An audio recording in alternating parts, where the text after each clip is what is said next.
Yes we are live now. Hello friends, this is Himanshi and welcome to let's learn.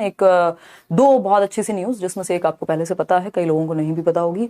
तो सबसे important तो ये कि जो बिहार ने परमानेंट रेजिडेंट्स की बात की हुई थी कि सिर्फ बिहार के जो लर्नर्स हैं या रेजिडेंट्स हैं, निवासी हैं, वही बिहार में शिक्षक भर्ती का लाभ उठा पाएंगे, अब वो चीज़ खत्म हो गई है। और दूसरा ऑफिशियली खत्म हो गई है, मतलब अभी 1 घंटा पहले इन्होंने ऑफिशियल भी कर दिया है, ये जो बीपीएससी की वेबसाइट है उस पर भी। और सीटेट अपीयरिंग वालों के बारे में भी बात करेंगे। तो ये बीपीएससी की वेबसाइट है, इतनी सारी भर भर के वैकेंसी है और अच्छी अपॉर्चुनिटीज को कह सकते हैं। बिहार के कई लोग हो सकते हैं जो दुखी हो इस बात से, बट मुझे लगता है कि हर कोई बिहार में या किसी भी दूर के स्टेट में तैयार नहीं होता जाने के लिए। तो बहुत ज्यादा आपको इस बात से टेंशन लेने की जरूरत नहीं है कि बहुत बड़ा कंपटीशन बढ़ गया। नंबर ऑफ वैकेंसीज अच्छी खासी हैं, अगर आप थोड़ी सी मेहनत अपने हिसाब से करें तो बढ़िया रहेगा। तो स्टार्ट करते हैं। ये दो छोटी छोटी बातें हैं जो आज का, एक तो नोटिस है और एक है 22 तारीख का नोटिस। तो ये बीपीएससी की जो परीक्षा है, इसमें साफ साफ इन्होंने कहा है, जो लास्ट टाइम कहा गया था ना कि भारत का नागरिक हो एवं बिहार राज्य का स्थायी निवासी हो, यानी सिटीजन ऑफ इंडिया और परमानेंट रेजिडेंट ऑफ बिहार होना चाहिए।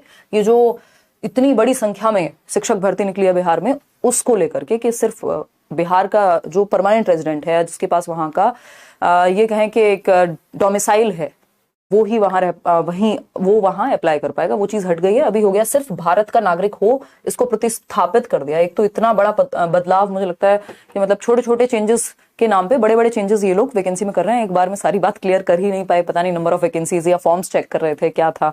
ऊपर से पेपर इतनी जल्दी है, अगस्त में कह रहे हैं। अभी आप बैचेस में भी एनरोल्ड हैं तो वहां पे भी दबा करके तैयारी चल रही है कि सिलेबस भी हम अच्छे से खत्म करें।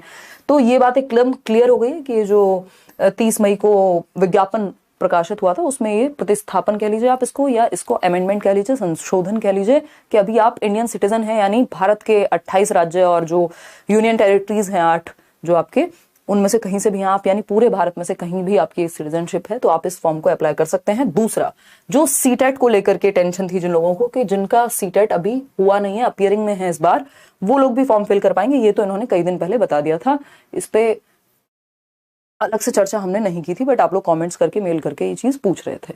तो ये बात भी इन्होंने क्लियर कर दी थी 22 तारीख को कि सीटेट आपका, बशर्ते बस एक शर्त है कि 21 अगस्त तक पेपर हो जाना चाहिए, जो कि सीटेट का एग्जाम 20 तारीख को, 20 अगस्त को हो ही जाएगा।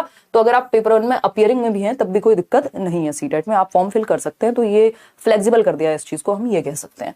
ठीक, तो एक बेसिक सी बात हो गई। और जब आप नौकरी लेने जा रहे होंगे तो उस टाइम पे आपको सर्टिफिकेट आपके पास होना चाहिए, वो हो ही जाएगा। तो बेसिकली आपको टेंशन नहीं है अगर आप सीटेट अपीयरिंग में हैं, या फिर आप, ये तो हमारी चर्चा हुई क्लास की, या तो आप सीटेट अपीयरिंग में हैं तब भी आप बीपीएससी टीचर के लिए फॉर्म फिल कर सकते हैं आराम से, कोई टेंशन वाली बात नहीं है देश भर से।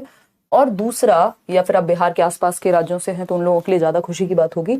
और अगर हम बात करते हैं दूसरा, क्या कहें इसको, कि जो इंडियन सिटीजन ऑफ इंडिया अगर आप हैं, यानी किसी भी स्टेट से हैं, तो भी टेंशन आपकी नहीं है। ठीक है, तो ये बेसिक सी बात हुई, मतलब आप ऑल स्टेट्स एलिजिबल, सबसे आसान बात कहना ये होगा, है ना, कि आपने अगर एलिजिबिलिटी है आपके पास, कि आपने सीटेट किया हुआ है या अपीयरिंग में है, आपके पास एक टीचिंग ट्रेनिंग है, आप ये फॉर्म फिल कर सकते हैं। मस्त तैयारी कीजिए अपनी। अगर आप बैचेस में एनरोल होने की इच्छा रखते हैं, अभी भी आपको जो रिकॉर्डेड वीडियोस हैं और जो लाइव क्लासेस डेली चल रही हैं उसमें भी आप एनरोल कर सकते हैं। करियर विल ऐप डाउनलोड करके सारे टीचर्स वहां पढ़ा रहे हैं, पेडागोजी इसमें पूछी नहीं गई है ना। तो लेकिन बहुत सारे सब्जेक्ट्स हैं। तो ये एक बात हुई, थोड़ा सा मेहनत कीजिए, सभी कर रहे हैं इस टाइम पे, सभी के लिए सब कुछ नया है, सारी चीजें, इतना परिवर्तन इनको मतलब पता नहीं है, वो सही गलत क्या ही कहें, सिस्टम ही पूरा ऐसा है। बट हमारे हाथ में जो चीजें हैं वो ये है कि बस हम तैयारी करें जैसे नियम है उसके अनुसार। चलिए, इसके अलावा आपका कोई भी सवाल हो तो आप पूछ लीजिएगा। आज सेशन होना था ईवीएस वाला, वो अब मैं कल लूंगी, है ना। कल मिलेंगे 9 o'clock ही मिलेंगे, कल 9 बजे, एकदम सटीक 9 बजे मिलेंगे। कोई और इसके अलावा आपके मन में क्वेश्चन हो बिहार शिक्षक भर्ती से लेकर के तो आप पूछ लीजिएगा। इतना ही रखते हैं, थैंक यू सो मच, धन्यवाद। ठीक है जी, और मैं 1-2 क्वेश्चन भी ले लेती हूँ आप लोगों के। क्या पूछ रहे हैं आप? फॉर्म फी क्या है यार, ये तो अब मुझे याद नहीं, लास्ट टाइम तक मैंने आपको बताया था, एक वीडियो में अलग से बताया था। बीएड अपीयरिंग वाले तो नहीं, बट सीटेट अपीयरिंग कोर्ट जाएगा, ये चलते रहेंगे हर चीज, कोई भी भर्ती आए कुछ भी हो, शांति से तो चीजें हो ही नहीं पाती, लंबी चलती हैं। तो सिलेबस का इन्होंने दिया हुआ है, इस पर भी हम एक वीडियो में चर्चा कर चुके हैं, नहीं तो आप कोर्स में भी एनरोल कर सकते हैं। चलिए, धन्यवाद, टेक केयर, अपनी तरफ से बेस्ट करने की कोशिश करिए, आपके हाथ में जो है वो वही है। Take care. ये छोटी सी वीडियो थी, ये सेशन पसंद आया हो तो लाइक शेयर सब्सक्राइब आप कर दीजिएगा। कमेंट्स में कोई भी बात हो तो आप वो भी पूछ लीजिएगा। धन्यवाद।